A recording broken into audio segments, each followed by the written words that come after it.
Welcome back to Talking the Game. I'm Aiden. I'm Izan. I'm Colin. And I'm Danny. Today we're going to take a look at a different perspective of the book Ender's Game by Scott Orsencard. Yeah, I think today's episode is going to be interesting.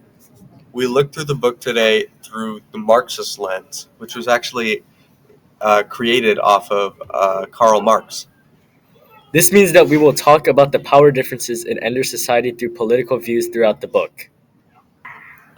There are psychological aspects in the book that we see through the psychological but we are focusing on the political power only in today's episode.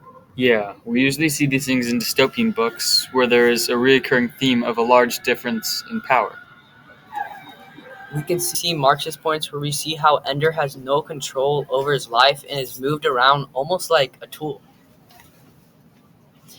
And this can be shown in Chapter 7 when it states Ender Wiggins assigned Salamander party effective immediately. Code green, brown, no possessions transferred. Card page 75.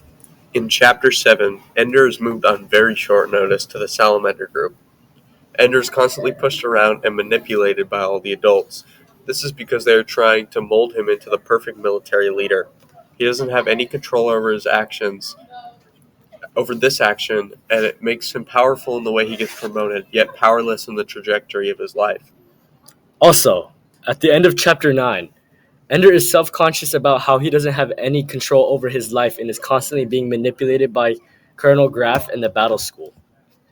We can analyze this by saying that this happens after Colonel Graff also manipulates his sister to write a scripted letter to Ender, making him realize that his family doesn't really have any power. This battle school is abusing their power to try to make Ender become one of the best leaders to save mankind by defeating the buggers. This is all the time we have for today's episode on Talking Game. This has been Colin. This has been Danny. This has been Izan. And Aiden. Thank you for listening to today's episode.